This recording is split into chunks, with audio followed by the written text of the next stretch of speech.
Hey guys, welcome back to the Cast and Spear podcast. In this series, we have Nick Hyde, surf fishing extraordinaire out of SoCal. He has a website, Surf Fishing SoCal SD. Go check him out. Today, we are going to be covering a high-level primer on surf fishing in SoCal, covering reading the surf, gear selection, types of fishing. Welcome to the show, Nick. It's awesome to be here. Awesome, dude. So let's start out first. When it comes to reading the surf, what does somebody need to know? Well, they got to know a lot, but to start, the thing I always tell people is you're looking out at the water. You're looking for structured spots, whether it's hard structure or soft structure. And the biggest thing is if you look out there and you see what looks like just normal surf, figure out what the normal nothing spot is. And if you see something that looks different, fish it because it's probably worth it. That's where you start. But when you do finally get into it, you're looking for, say, the biggest things on a sandy beach. You're looking for troughs, holes, rip currents a little bit too. A lot of people value those more than I do. And for whatever reason that might be, but I know like talking with Coach, he's all about rips. He just anything that sucks his little chum and bait out there, he's all about it. But for finding the troughs and holes, the biggest thing is you got to understand what's happening there, and what's happening there is let's take a hole for example, just a deep pocket. You've got anytime you see a wave coming in, usually it's crested, which what I mean there is there's white water on top. It's a typical wave. When you can find any spot where that crest, when it is prior there and it comes towards the sand, and at some spot that crest gives out and becomes smooth water, that smooth water is something you want to hit, because what happened is a wave, when it has that crest, it has footing, what I call the sand, and it's higher sand. And as the sand inclines or the level of water decreases as the water comes to shore, if that sand gives out, it loses its footing, and that footing basically, in giving out, cleans out the water because it has no support to create that crest on top. And then as it passes, you'll see the crest regain, and when the crest regains, you know that that whole section where there was no crest, that's the hole you want to fish. So that's the biggest, most clear depiction I can give to anybody about looking for holes. Sometimes that same thing it'll look very similar if there's a big reef in between, because that big reef will have the same effect, just in opposite manner, because it will raise up, just eliminating the wave completely, and then it'll kind of dip down. It just won't ever regain its crest after that. So that's the only difference there. But if you're looking to just start out, look for that smooth decrested water, and I think that's the biggest thing to take away from reading the surf.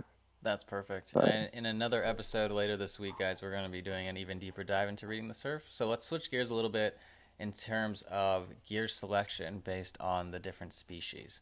Are you thinking, like, maybe let's start like lighter line and then build our way up to something more for like sharking? yeah, let's do it. So when So yeah, go for it. So with light line's kind of a general term. What I like to fit light line, you've got your Carolina rig, which is the classic, what everybody thinks of when they think light line surf fishing, and then you've got lure fishing, which is going for halibut, possibly white sea bass, other things like that. And so starting with the Carolina rig, what you'll if you go out there reading online, what you're gonna find is you want to use 4 pound, 8 pound monofilament, um, and then to a 4 pound, 8 pound leader, something like that, of fluorocarbon. Carolina rig, fully agree. You should be using that. It's got, I think, the best sensitivity. You've got a perfect connection from you to your hook, so you should theoretically feel anything and everything that happens to that hook, which is what you need if you have perfect tension. You need to feel that fish bite, because if you don't set it at the right moment, you're likely going to lose it. Um, but with the light line, funny thing is, so I actually use 15 pound test, and that, to a lot of people, especially a lot of the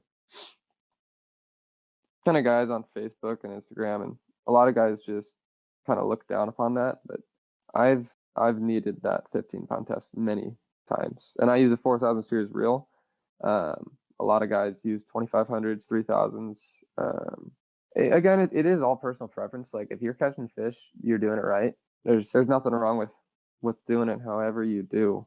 But to kind of lay things out really clearly, I use 15-pound test mono to 15-pound test fluoro. I use a Carolina rig with a 1-ounce sinker, size 7 barrel swivel, a size 2 or a size 4 mosquito hook. Owner mosquito hooks are typically what I use. From that, I use a 4000 series Penn Battle 2. I have also used the Penn Pursuit 3 4000 combos, and no complaints there. But my typical rod and reel for the Carolina rig is going to be a 4000 series Penn Battle 2 paired with an Okuma Solilo, and that's going to be an 8.6 medium action, I think. I was going to say I have it here, but I realized we're just doing audio. I could show it.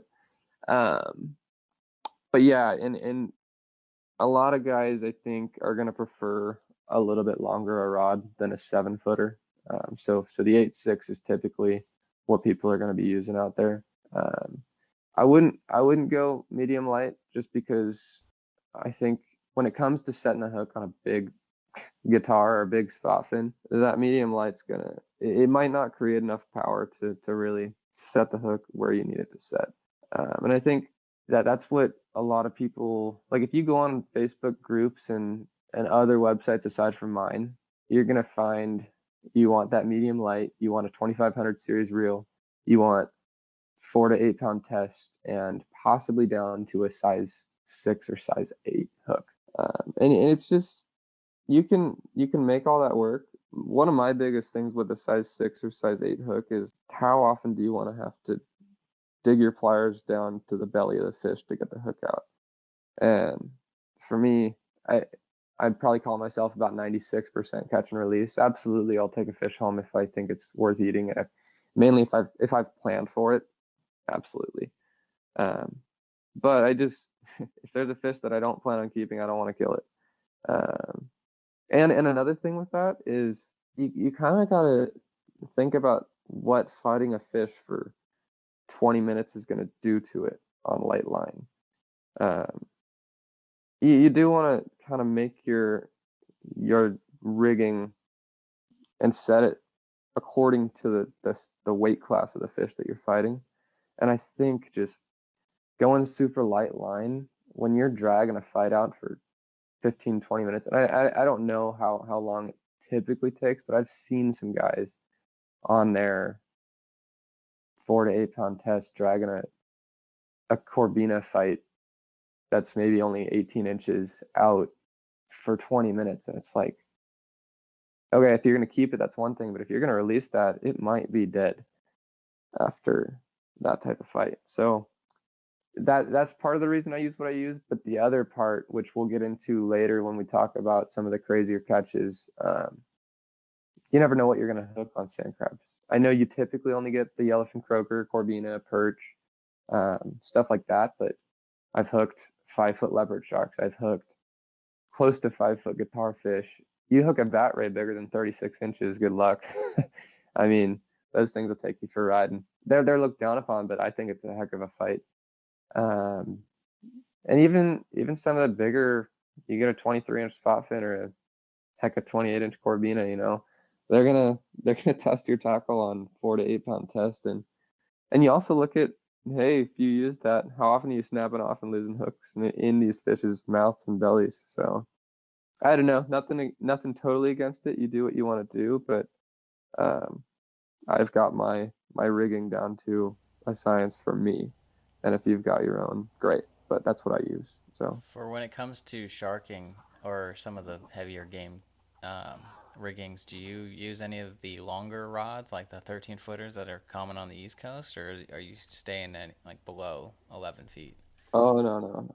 Yeah, so for your reference, it's this guy right here.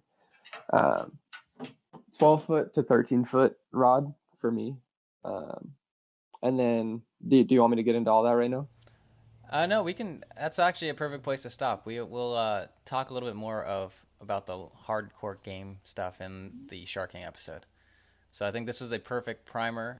Get your guys excited for what's to come in the series. So come back tomorrow. Tomorrow we're actually talking about surf fishing rigs from white line to sharking. So see you on the next one.